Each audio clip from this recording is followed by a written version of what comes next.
Hello good morning friends, સ્વાગત છે આપણા નવા બ્લોગમાં. તો ધાર્મિકભાઈ જો ટ્યુશનમાં જઈને આવી ગયા ને હું હજી કચરા વાળીને આવું થઈ. અને હજી 9:10 થયા છે અને આજનું વાતાવરણ જો એવું છે, થોડોક તડકો નીકળશે એવું લાગે છે. અને મારા ઓમભાઈ ઉતા છે ને ધમુભાઈ જો આવીને ફોન મળે જો, એ ભાઈ હાલતા નાસ્તો નથી કરવો? હાલ નાસ્તો બનાવી દો. હું નાસ્તો કરવો છે બોલ? ઓય નાસ્તો શું કરવો છે બોલ ફટાફટ. શું કીધું તું? તું બોલ ને, પણ શું કીધું તું કે? પુડલું ખાવું છે. પુડલું અમારે ધમુભાઈ છે ને પુડલા ખાવા છે રોજ રોજ. અને શું જોવે છે બતાવી તો મેચ. તો ધમુભાઈ પુડલા ખાવા છે. મને કે મમ્મી આજે પુડલા બનાવી દે ને. એટલે મારે તો નાસ્તા પાણી વહેલા થઈ ગયા હોય, પણ ધમુ સવારમાં નાસ્તો કર્યા વગરનો વયો ગયો હોય ટ્યુશન એને એક્ઝામ હાલે એટલે. તો હાલો ધાર્મિકભાઈ પુડલા ખાવા છે. કાલે ખાધા ને કે મમ્મી આજે બનાવી દે, મજા આવી હતી કાલે. હાલો બનાવું. આજ કેમ બનાવું છું હું તમને પણ બતાવીશ. તો વિડીયો મગર સુધી બનાવી રહેજો ને. વિડીયોમાં નવા હોય તો લાઈક શેર ને સબસ્ક્રાઈબ કરી દેજો. તો આપણે જો ચણાનો લોટ તો ઘરનો જ છે. મારા મમ્મી ત્યાંથી ચણા આવે ને એટલે હું ચણાની દાળ કરીને પછી ચણાનો લોટ બનાવી નાખું. તો જો આપણે 2 મોટી ચમચી જેટલો ચણાનો લોટ લેવાનો છે, જાજો નહીં. લોટ મેં કાંઈ ડબ્બો ભરી ધરાવ્યો છું. 1 લીંબુ લેવાનું છે, 1 મરચું લેવાનું છે અને સ્વાદ પ્રમાણે 9. બસ આટલી જ વસ્તુ લેવાની છે, બીજું કાંઈ લેવાનું નથી. મસ્ત મજાના આપણા પુડલા બનીને તૈયાર થઈ જાય. મરચાં છે ને આપણે ઝીણા ઝીણા કટિંગ કરી નાખીએ અને પછી થોડું ગમતું પાણી નાખીને. અને ધાર્મિકભાઈ છે ને ખાટા બહુ ભાવે, ખટાશવાળું વધારે ભાવે એટલે આખું લીંબુ નાખું. તમને ખટાશ ઓછી પસંદ હોય ને તો તમારે લીંબુ ઓછું નાખવું એટલે મસ્ત બને. આપણે જેમ પુડલા બનાવીએ એમ પુડલા બનાવી લેવાના. કેમ બનાવી બધાને ખબર જ હોય. વાળી ધાર્મિક વહેલો આવી ગયો એટલે બનાવું, નકર તો ડાયરેક્ટ જમવાનું થઈ જાય બપોરે. પણ આજે 9:10 થયા ને એટલે બનાવું છું.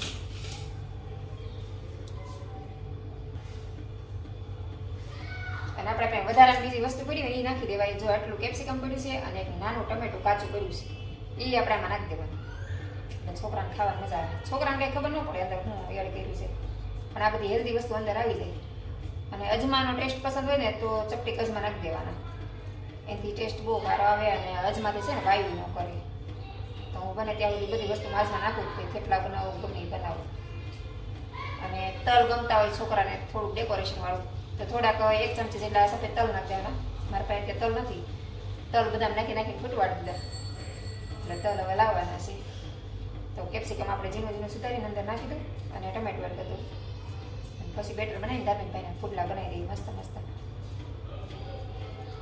હું તો કંઈક ને કંઈક વેસ્ટમાંથી બેસ્ટ કર્યા કરું.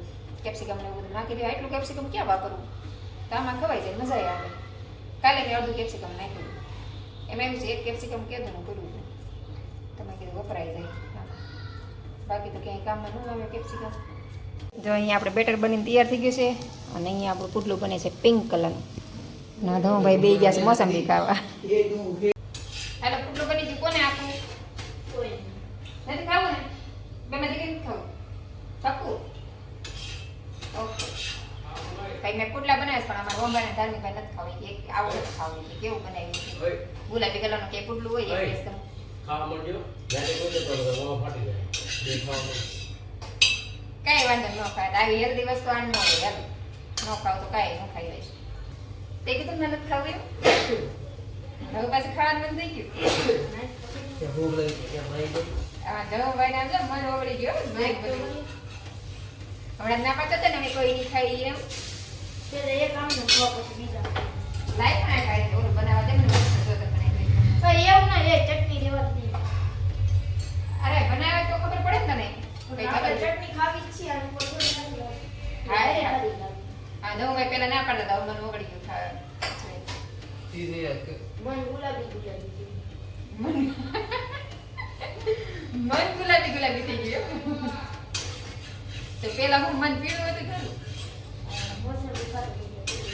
મોસંબી ખાધી એટલે પીળું. હવે આને જોઈને ગુલાબી થઈ ગયું. ધમુભાઈ વાતો શું છે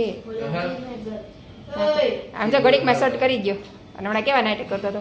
મજા આવી ને તમે સાચું કે હેલ્ધી વસ્તુ છે આ. તમે એમને ન ખાવ. ખાવો ચણાનો લોટ 2 ચમચી, બાકી બધો મસાલો ગ્રીન.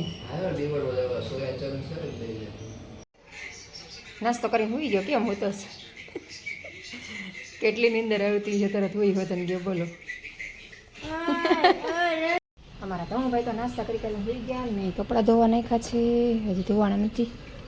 ભાઈ તો સ્પિન થાય છે અને કીડીયું બહુ થાય છે રોજ એકની એક જ વાત કીડીયું. હા જો ગાડલામાં તો રાતે છે ને મેં એવું કીડીયું કવરતી તમે છે ને જોયું ત્યાંથી આમ દેખાતી નથી, પણ કોને ખબર કંઈક છોકરા વેરતા હોય ખાવાનું. તો ગાડલું આખું લીધું ને હવે છે ને બધે ચોક ફેરવી દઈશ અને પછી પાછું ગાડલું મૂકીશ. અને ચાદરે મેં કીધું ધોવા નાખી દઉં, ચાદર કાઢી નાખી છે. અને ગાદી તડકે તપવા નાખી, પણ તડકો તમને નીકળતો નથી 2 દિવસથી, નતર હારો નાખી દે. તો કાંઈ નહીં, હાલો આ બધું વ્યવસ્થિત કરી નાખીએ અને કીડીયું ને ઓલું ચોક ફેરવી દઈએ અને પછી ગાડી હરખી મૂકીને ચાદર બાદર પાથરી દઈએ. અને આ ચાદર ધોવા નાખીશ, પણ તડકોય નીકળતો નથી, હજી ઓલા કપડાં મૂકવાના બાકી. એટલે આજ તો ચાદર ધોવાનું મેળ નહીં આવે, મૂકી દઈશું. બરાબર, હાલો બીજું બધું ઘણું બધું કામ છે એ કરી નાખીએ. વાતાવરણ થોડુંક તડકો નીકળશે એવું લાગે છે, પછી કોને ખબર હવે નીકળે મળે. થોડું તડકો આવ્યો છે. અમારા ઓમભાઈ જો શું બનાવે છે, માથામાં નાખવાનું પાણી બનાવે. જો આવું પાણી નાખવાથી વાળ ન ખરે, ખોળો ન થાય, કા બીજું ન થાય તેને દાંત કાઢતો. કઈ વસ્તુ છે જો જેને જાણવું હોય ની કોમેન્ટ કરજો. કહું અમારું ઓમભાઈ આવું પાણી બનાવે બધા હાટું, આખા ઘરમાં 4 માટે. આ પાણી અમારે માથું ધોવું હોય ને ત્યારે અડધી કલાક પહેલાં નાખી દઈએ, એટલે તમારે વાળ કાળા ન થાય, ખોડો ન થાય, એવું બધું થાય. અને તમારે આની રેસીપી જાણવી હોય ને તો કોમેન્ટ કરજો, અને મોઢે ડાઘ ન થાય, ખીલ ન થાય એવી પણ આઈડિયા હું તમને આપીશ. તો જે પણ જાણવું હોય એ કોમેન્ટ કરજો, કેમ કે ઘણા બધા પૂછતા હોય કે તમારા વાળ કેમ ઓછી કાળા છે, મોઢે કોઈ ડાઘ નથી નીકળતા ને એવું બધું. તો એ બધા સવાલના જવાબ તમારે જાણવા હોય તો મને કોમેન્ટ કરજો, તો આપણે બધાના જવાબ તમને આપશું. અને જો અમારા એલોવેરાની મસ્ત થઈ ગયા છે જો. અને આ જો કંઈક આ હું મારા મમ્મીને ત્યાંથી કંઈક બી લાવી હતી, નામ તો નથી આવડતું, યામાં નાખ્યું હતું એટલે ઉગ્યું, પછી મને યાદ આવ્યું. અને આની તો ખબર જ નથી પડી શું છે એમ. અને આમાં જો મસ્ત નાના તુલસીમાં થઈ ગયા છે. અને ધાણા સુકાઈ ગયા પડ્યા પાણી પાઉસ તોય તે બોલો. અત્યારે રસોઈનો સમય થઈ ગયો છે અને અત્યારે જો 6 વાગવા આવ્યા છે. એટલે રસોઈનો સમય તેમાં કે હું રોજ વહેલા જ રસોઈ બનાવું, તમને બધાને ખ્યાલ જ છે. તો અત્યારે હું બનાવું છું મટરની સબ્જી. તો જો આપણે વટાણા ફોલી જ લીધા છે, તો એની સબ્જી બનાવવાની છે. એના માટે જો ડુંગળીને એવું બધું કટિંગ કરીને રાખી દીધું છે, પેન લઈ લીધી છે. પછી આમાં લીલું લસણ છે, આ ડબ્બો ધાણાનો ભર્યો છે. તો બધું જ નાખીને આપણે મસ્ત ચટાકેદાર શાક બનાવવાનું છે, એકદમ હેલ્ધી. કેમ કે ફૂલ લસણ, ફૂલ ધાણા એવું બધું નાખીને બનાવવાનું છે. અત્યારે સિઝન હોય એટલે આ બધી વસ્તુ મળી રહે, એટલે ફૂલ ઉપયોગ કરી લઉં હું તો. અને છોકરાને હેલ્ધી વસ્તુ ખવડાવું. મટર અત્યારે મળી રહે, મતલબ વટાણા જો કેટલા મસ્ત છે. તો વટાણા તમને ખબર છે કેટલા બધા લઈ આવી. તો હાલો ફટાફટ રસોઈ બનાવી નાખી. ધાર્મિકને અમને ખુશ કરી દેવાની છે, મજા આવી જાય કંઈક નવીન જોવે ને. એટલે આપણે જો અહીંયા લીલા વટાણાનું મસ્ત મજાનું ગ્રેવીવાળું શાક બનાવી નાખ્યું છે. આ સબ્જી બનીને તૈયાર છે. અને અહીંયા આપણે લોટ બાંધી દો છે, જો ધાણાના પરોઠા બનાવવાના છે. તો લોટ બાંધીને તૈયાર કરી નાખ્યો છે. અને હવે ઓમભાઈને ધાર્મિકભાઈને આવવાની વાટ જોઉં છું. જમવાનું તૈયાર કરીને મૂકી દીધું, થાળીને એવું બધું. શાકે તૈયાર થઈ ગયું છે, લોટ તૈયાર થઈ ગયો. હવે 2 ભાઈ આવ્યા ને એટલે આપણે પરોઠા બનાવીને ગરમા ગરમ જમવા દેવાનું છે. તો મસ્ત મજાની એકદમ ગ્રેવીવાળી સબ્જી બનાવી છે. અને આનો વિડીયો પણ મેં બનાવ્યો છે. જો હરખો મતલબ ફોન થોડોક ચોટતો હતો, જો પરફેક્ટ વિડીયો બન્યો હશે ને તો ચોક્કસથી વિડીયો મૂકીશ. કેમ કે ચાર્જિંગ ઓછું હતું અને મારો ફોન છે ને થોડો હેક થાય છે, હેંગ થાય છે, ચોટે છે ક્યારેક એવું થાય છે. મતલબ ફૂલ મેમરી થઈ ગઈ છે ને એના હિસાબે.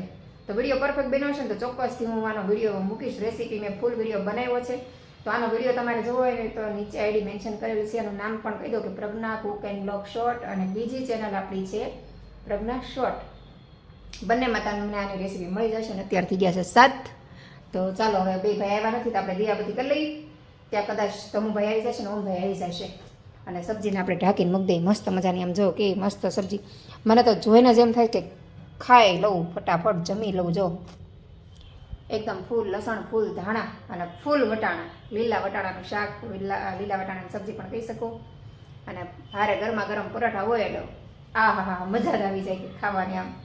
અને એમાં અત્યારે વાતાવરણ ઠંડુ છે, ઠંડી જેવું છે. અને 2-3 દિવસ વાદળા રહે છે એટલે કંઈ નહીં. હારો બધા ભગવાનને યાદ કરી લઈએ, 5 મિનિટ ભગવાનને આપીએ હવે, બરાબર ને. અમારા ધમુભાઈ આવી ગયા છે હવે, તો ચાલો આપણે પરોઠા બનાવી નાખીએ.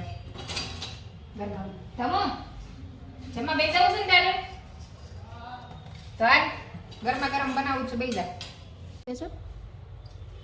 બોલો મુરમુરી એમ મુરમુરી વાળા હાલ પરોઠા બનાવો જમવા બીજા ભાઈ આવી જશે. પનીરની સબ્જી જેવી સુગંધ આવે છે તમે વસ્તુ એમ છે તો કાઢે એમ કહીશ કે ના મમ્મી ટેસ્ટ છે તો પરોઠાની વાત નહીં જાય એટલે જ એટલી મસ્ત શાક બન્યું. ચાખ્યું તો હોય જ ને તું ચાખીને બસ કે કેવું બન્યું. સારું જ લાગે છે સારું જ લાગે સુગંધ સુગંધ હારું નહીં ખાઈને કે ખાઈને પરોઠું જોશે અરે મેં કીધું તું એકલો શાક ખાઈ લઈશ નહીં આવે એકલું શાક. હલો મિત્રો જય શ્રી રામ. તો આપણે ઘરે આવ્યો ને તો મમ્મી આપણે આટો શું બનાવે છે પરોઠા પરોઠા બનાવે છે આજ પોકેટ પરોઠા બનાવવા. ઈ હું પોકેટ પરોઠા પોકેટ પરોઠા બનાવવા. એટલે હું પોકેટ પણ મતલબ શું થાય? ખીચું હા તો એના જેવા. એટલે એમાં શાક નાખીને ખાવાનું ના રે ના. તો ખાલી એવો આકાર આપી એમ.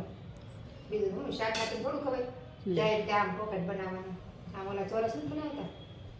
આ રીતે આમ લે પોકેટ પરોઠું ચોરસ આવી રીતે. બસ આમ વળી દેવાનું. આમ જો મજા કેવું આવે ખાવાની. તો હાલો મમ્મી જમવા બનાવે છે એટલે આપણે જમી લઈને હાલો તમે બધા પણ જમવા. અહીંયા જો આપણે પરોઠા બનાવે છે મેં પોકેટ બનાવવાનું પછી પાંદડી પરોઠા બનાવ્યા છે 4 પાંદડીનું પરોઠું. અને અહીંયામાં ધમુભાઈ બેસી ગયા જમવા. ધમુ કેવું બેન ભાવ્યું તને? આમ તમે આવી સબ્જી પહેલી વાર જ બનાવી કા? મતલબ ટેસ્ટમાં થોડુંક અલગ આપ્યો છે. મતલબ આપણે કાજુની ગ્રેવી બનાવીએ મગજતરીની ગ્રેવી બનાવીએ એને બદલે મેં થોડુંક અલગ રીતે ગ્રેવી બનાવી છે તો ટેસ્ટ પણ બહુ સરસ આવ્યો છે. તો ચાલો બધા જમવા કા ધમુ?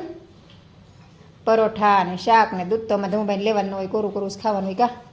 મજા જ આવે. રોજ એને કહું જમવા દૂધ પી અથવા છાશ પી પણ દૂધે ન પીવે છાશે ન પીવે કોરે કોરું જ ખાય. તમે બધા કહો કોરું ખાવું જોઈએ કે હારે દૂધને છાશ પીવું જોઈએ? હવે ધમુભાઈને કહેજો કા? પાછો હા પાડે છે. તો ધાર્મિક ભાઈ અત્યારે ટ્યુશન વહી ગયા જમી આવીને આ બધા બચ્ચા પાલટી આવી ગયા જો. કેમ એલા અત્યારે ઠેઠા આવ્યા એમ? જય શ્રી કૃષ્ણ. મૈત્રી બેન ને સ્વરા એટલે સ્વરા અને મૈત્રી મેચિંગ કર્યું હે થોડું થોડું દૂરથી એક થોડુંક સેમ લાગે બેયનું. બે જય શ્રી કૃષ્ણ તો કહી દો. અમારા સ્વરાબેન જો ઓહો હો નગર નથી ગયો એમ. અમારા સ્વરાબેન ને આવી વાત હોય એ કે તમે કહો છો એટલે કહી દે નતા નથી કેવું એમ. તો ચાલો બચ્ચા પાર્ટી આવીશ તો કંઈક રમીએ. હજી તો 4 છે હજી બીજા બાકી હશે ને? ઓમ આવે છે હજી તો આયલા આવે છે હજી આવ્યા જ છે અત્યારે. હજી ઓમભાઈ આવશે અને બીજા 1 2 સુઈ આવશે ને મિલાઈ જાય. વસ્તી બેન આવશે ઓલે મીરા આવશે મામાને ઘરે ગઈ તે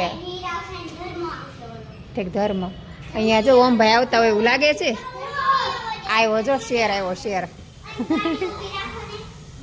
આવો આવો ઓમભાઈ આવો આવો. જો અમારા ઓમભાઈ આવી ગયા આમ જોજો.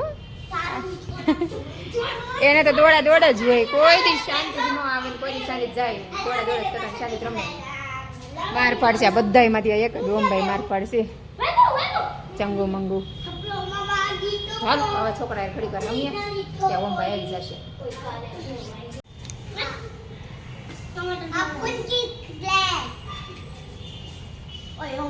ઊંધા બેઠા છે હિચકામ જોતો આમ બે હાય. આ બધાને હિચકા ખાવાની બહુ મજા આવે. અમારે બધાથી ડાયો હોય ને તો શિવું કા શિવું? આમાં શિવો બધાથી ડાયો કા શિવું? જો કેવો સીધો બેઠો છે. એવું છે હે શિવ? એવું કે જો તો તોફાન કરે શિવ.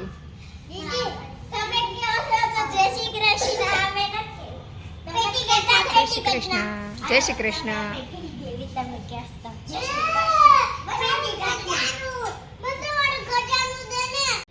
અત્યારે જો બધા છોકરા નીચે રમે છે કેવું રમે છે. અને અહીંયા સ્વરાબેન નીચે મૈત્રી ને હસ્તીની બધા રમે છોકરા મજા આવે અત્યારે. જો વાસણ ઉટકાઈ ગયા પ્લેટફોર્મ આપણું સાફ થઈ ગયું. હવે છે ને આ ગરવાનું ફરતે ઓલા લક્ષ્મણ રેખાનું ચોક પહેરવાનું છે કીડીનું. આ બધું જો ઘીન ટબોડીને મુખવાસ ને બધું આ ચોક ફેરવીને એમાં જ રાખવું પડે છે. કેમ કે આજ સવારે જ તમે જોયું સોરી કાલ ઓલું શું કહેવાય કીડીઓ થઈ ગઈ એટલી ચોક ફેરવો તોય અત્યારે આમ ચોક ફેરવીને પછી મૂકી દઈશું. અને મેહુલ પાસે છે ને મેં મોસંબી મંગાવી હતી, જો કિલો મોસંબી લાવ્યા હતા, 3 વધી છે. અને આ મોસંબીનું છે ને મારે સાબુ બનાવવો છે, તો સાબુ બનાવો હતો ને એટલે મેં મોસંબી મંગાવી છે. પણ સાબુનું મટીરિયલ બધું લેવા જવાનું બાકી છે. અને ઘરે આપણે ઓર્ગેનિક સાબુ બનાવવાના છે. તમારે પણ કોઈને બનાવવો હોય તો મને કહેજો, તમારો પણ સાથે સાથે બનાવી દઈશ. તો આપણે બધાને હારવાર બની જશે. તો મને કોમેન્ટ કરજો કે અમને પણ સાબુ બનાવી દેજો. ઓર્ડરથી આપણે સાબુ બનાવવાનું છે, કોઈ કહેશે તો, નકર મારા ઘર પૂરતા ઓર્ગેનિક સાબુ, નેચરલ સાબુ, કોઈ પણ ઇફેક્ટ વગર, સાઈડ ઇફેક્ટ વગર. તો ઘરે બનાવેલું હોય ને તો સારું રહે, કાંઈ આપણી નજર સામે તો ખરું, ઓલામાં કેમિકલ ને એવું કેટલું નાખે, આમાં કોઈ વસ્તુ તો નહીં. તો મેં કીધું ઘરે સાબુ બનાવી, તો મારા માટે બનાવશો તમે પણ કહેજો, કોમેન્ટ કરજો. તો ચાલો આજનો વ્લોગ આપણે અહીંયા પૂરો કરશું. તો તમને મારા વ્લોગ ગમતા હોય તો લાઈક, શેર અને સબસ્ક્રાઈબ કરી દેજો. તો આપણે કાલે ફરીથી મળશું નવા વ્લોગ સાથે. ત્યાં સુધી bye bye, good night, Tata.